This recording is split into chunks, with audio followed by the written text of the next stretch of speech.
Hello बच्चों, तो आज हम सिंपल हार्मोनिक मोशन का पूरा फार्मूला एक ही वीडियो में यहाँ पे आप लोगों को प्रोवाइड करवाने वाले हैं। आप लोग देखिए इसको ध्यान से, ठीक है। और इसका नोट भी आप लोग चाहे तो बना सकते हैं, ठीक है। सिंपल हार्मोनिक मोशन का पूरा फार्मूला सीट है इसमें, ठीक है। जैसे पहला फार्मूला है ड्रैग फोर्स क्या होता है। Drag force is equals to minus B by भी, जहाँ बी क्या है, where B is the drag coefficient. B को कहा जाता है ड्रैग कोफिशिएंट, और भी क्या है, भी is the velocity of body. जो बॉडी मूव कर रहा है किसी भी फ्लूइड में उसका भी है वेलोसिटी, और बी जो होता है वो ड्रैग कांस्टेंट होता है। तो इस दोनों को मल्टीप्लिकेशन करने पे हम लोग को ड्रैग फोर्स आता है। और ये माइनस इसीलिए लगा है क्योंकि ड्रैग फोर्स हमेशा वेलोसिटी के अपोजिट डायरेक्शन में लगता है, ठीक है। जिधर बॉडी जा रहा है उसके अपोजिट डायरेक्शन में लगता है। तो ये हो गया ड्रैग फोर्स के बारे में। उसके बाद हमारे पास है differential equation of damping oscillation. क्या होता है कि किसी भी रेसिस्टेंस, जब भी वहाँ पे रेसिस्टेंस आएगा ड्रैग फोर्स के कारण, मान लो एयर का रेसिस्टेंस है, तो उसमें क्या होगा, ऑसिलेशन का डैम्पिंग हो जाता है। ऑसिलेशन का एम्पलीट्यूड धीरे धीरे कम होने लगता है।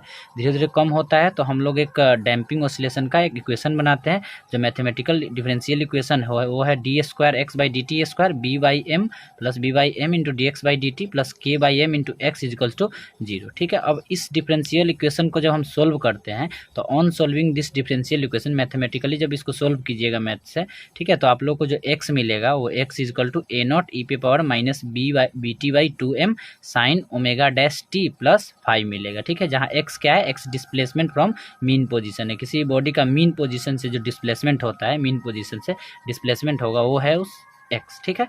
ए नॉट ई पे power minus B T by two M sine omega dash T plus 5, ठीक है। चलिए उसके बाद यहाँ ओमेगा डैश क्या है, तो ओमेगा डैश हमारा है omega dash is equal to under root of omega square minus B square by 4m square. बी क्या था, तो बी था ड्रैग कोफिशिएंट, ठीक है। चलिए उसके बाद ये ओमेगा डैश जो नया एंगुलर फ्रीक्वेंसी बनेगा ना, वो हो गया ओमेगा डैश, ठीक है ना। वहाँ पे अब यहाँ पे जो एम्पलीट्यूड पूरा है वो एम्पलीट्यूड पूरा है a not e p power minus B T by two m. देखिए यहाँ पे एम्पलीट्यूड खुद एक्सपोनेंशियल फंक्शन, यानी कि एम्पलीट्यूड भी इसका क्या होता रहता है, वेरी होता रहता है एयर रेसिस्टेंस के कारण, इसलिए एम्पलीट्यूड दिखाया गया है a not e p power minus B T by two m. Time के साथ एम्पलीट्यूड इसका घटेगा, ठीक है। चलिए इसलिए तो इसको हम लोग क्या कहते हैं, डैम्पिंग ऑसिलेशन कहते हैं, ठीक है। उसका एंगुलर वेलोसिटी जो नया एंगुलर वेलोसिटी हो जाएगा वो होता है under root omega square minus B by 4m square, ठीक है। अब आते हैं हम लोग in elastic behaviour, L is length of the rod. इसमें देखिए अब यहाँ ये जो होता है ओमेगा, सॉरी यहाँ पे जो ये लिखा हुआ है वाई जैसा, ये यंग्स मॉडुलस है। किसी भी इलास्टिक बिहेवियर के लिए या इलास्टिक वस्तु के लिए हम लोग यंग्स मॉडुलस का यूज़ करते थे। यंग्स मॉडुलस का मान कितना होता है, F L by A change in L, ठीक है ना। जहाँ एफ क्या है, रीस्टोरिंग फोर्स होता है इलास्टिक बॉडी का, रीस्टोरिंग फोर्स। उसके बाद वाई क्या है, Y is the Young's modulus है। ए क्या है, area of the cross section है, उस बॉडी का क्रॉस सेक्शनल एरिया ए है, ठीक है। तो हम लोग यंग्स मॉडुलस बराबर कहते हैं F L by A delta L. अब यहाँ पे आया कि एफ रीस्टोरिंग इन स्प्रिंग, रीस्टोरिंग फोर्स जो होता है स्प्रिंग में वो होता है माइनस के एक्स, जहाँ क्या है, के क्या है, स्प्रिंग कांस्टेंट है, ठीक है। एक्स है उसके इलोंगेशन मीन पोजीशन से, ठीक है। चलिए उसका माइनस इसीलिए लगा है क्योंकि जिधर फोर्स का डायरेक्शन, जिधर वस्तु मूव करता है उसके पीछे जो होता है ना फोर्स लगता रहता है, इसलिए यहाँ पे माइनस लगा हुआ है, ठीक है। Where X is the elongation of spring, ठीक है। के है स्प्रिंग कांस्टेंट, ठीक है। उसके बाद टाइम पीरियड हम लोग एसएचएम में निकालते हैं और टाइम पीरियड का मान होता है 2 pi under root M by K. K क्या है, के है स्प्रिंग कांस्टेंट। यहाँ पे के स्प्रिंग कांस्टेंट भी हो सकता है और किसी अलग के लिए निकाले तो के का मान अलग अलग भी होता है। अगर स्प्रिंग ब्लॉक सिस्टम में देखें तो टाइम पीरियड होता है 2 pi under root M by K, ठीक है। इतना फॉर्मूला आप लोगों को क्लियर है, इसको नोट बना लीजिएगा। और देखिए यहाँ पे time period of simple pendulum, time period 2 pi under root l by g. अगर सिंपल पेंडुलम में देखें तो टाइम पीरियड होता है 2 pi under root l by g. L क्या होता है, लेंथ ऑफ द रोप, ठीक है। चलिए तो ये हो गया हमारा टाइम पीरियड सिंपल पेंडुलम का। और स्प्रिंग कांस्टेंट का तो पता ही है, स्प्रिंग का टाइम पीरियड क्या होता है 2 pi under root M by K, ठीक है। अब देखिए एसएचएम में क्या होता है कि एफ इजिकल्स टू होता है माइनस के एक्स पे पावर 1।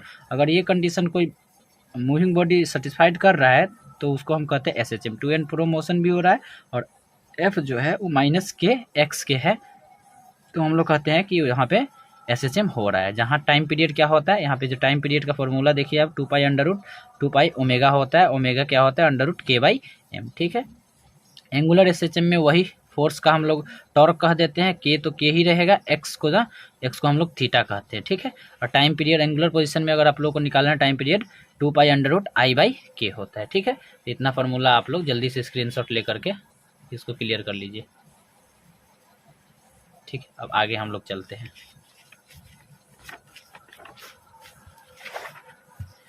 ये देखिए यहाँ क्या है कि time period of physical pendulum, किसी भी फिजिकल पेंडुलम का जो टाइम पीरियड होता है, time period equal to 2π√I/k होता है, इज इक्वल टू 2π√I/k का जगह पर हम लोग mg/l लिख सकते हैं। Mass of the body, G है acceleration due to gravity, l है लेंथ ऑफ द पेंडुलम, ठीक है।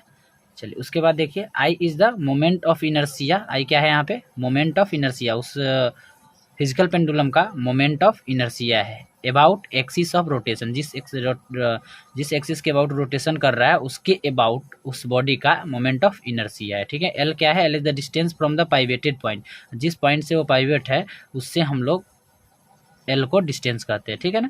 L is the distance from pivoted point to centre of gravity, centre of gravity उस वस्तु के सेंटर ऑफ ग्रेविटी से लेकर के और उसके पाइवेटेड पॉइंट की दूरी को ही हम लोग कहते हैं एल। और आई क्या है, I moment of inertia about axis of rotation है, ठीक है। तो फिजिकल पेंडुलम का टाइम पीरियड क्या हो गया, 2π√I/k, ठीक है। चलिए उसके बाद पैरेलल एक्सिस थ्योरम हम लोग देख लेते हैं।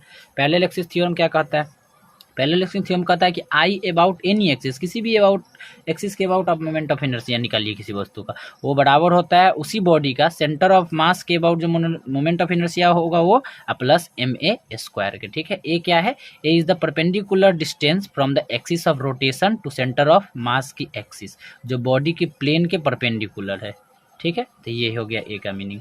अब देखिए time period of oscillation of a body in earth tunnel, earth tunnel में भी SHM दिखता है, अर्थ टनल में जो SHM दिखेगा उसका टाइम पीरियड कितना होगा, समझते हैं ना आप लोग, सब पढ़े होंगे तो सब आपको क्लियर होगा, ठीक है। सिर्फ हम यहाँ पे फार्मूला रिवाइज कर देना है। अभी इस चैप्टर पढ़ना चाहते हैं हमसे तो आप कमेंट करके बताइएगा, पूरा SHM हम पढ़ाएंगे आपको, ठीक है। तो time period of oscillation of a body in earth tunnel क्या होता है, time period equal to 2π√R/g होता है, जो कि लगभग उसका मान होता है 84.6 मिनट के आसपास, ठीक है। आर क्या है, आर रेडियस ऑफ बॉडी है, जी है एक्सेलरेशन ड्यू टू ग्रेविटी, ठीक है। चलिए उसके बाद देखिए लिक्विड में h हाइट नीचे आने पर टाइम पीरियड क्या होता है, ρgh होता है। एच हाइट सॉरी यहाँ पे टाइम पीरियड नहीं होगा, लिक्विड किसी लिक्विड में एच हाइट नीचे आने पर प्रेशर कितना हो जाता है, ρgh हो जाता है कि नहीं। चलिए अब थ्रस्ट का मान क्या होता है, v/ρg होता है। v क्या है, वॉल्यूम ऑफ फ्लूइड डिस्प्लेड, जितना वो body volume of fluid displayed मतलब जितना वो बॉडी डूबने पर उसमें जितना वो फ्लूइड को डिस्प्लेस करेगा उतनी जगह में, है कि नहीं, उसको हम लोग कहते हैं भी volume of the body emerge, या इसको हम ये भी कह सकते हैं कि जितना वॉल्यूम में वो बॉडी इमर्ज हुआ है, जितना वॉल्यूम उसका है, जितना वॉल्यूम उस पानी में गया है, ठीक है, उसको कहेंगे, या उसने जितना वॉल्यूम ऑफ वाटर निकाला है उसको हम कहते हैं भी, ठीक है, रो और जी। चलिए उसके बाद आता है resulting SHM equation of x1 is equal to a1 sin omega t, x2 is equal to a2 sin omega t, is x is equal to a sin omega t plus theta with same omega same रहेगा। तो resulting SHM दोनों equation का x1 किसी भी कोई मान लो x1 equal to a1 sin omega t कोई SHM का इक्वेशन है, x2 a2 sin omega t plus phi है, फाई फेस डिफरेंस भी दोनों का सेम नहीं, लेकिन एंगुलर ओमेगा सेम है, एंगल क्या है, ओमेगा सेम है। तो हम लोग क्या कहते हैं, उस दोनों SHM जब एक साथ होगा तो हम लोग क्या कहते हैं, उसका रिजल्टिंग SHM जो होगा उसको कहते हैं x equal to a sin omega t plus theta, ठीक है। और उसका जो एम्पलीट्यूड होगा वो होता है √an का स्क्वायर प्लस a2 का square 2a1 a2 cos theta होता है, ठीक है। वहाँ पे टेन थीटा क्या होता है, tan theta equal to a2 sin 5 बटा a1 प्लस a2 cos 5 होता है, ठीक है। चलिए उसके बाद देखिए यहाँ पे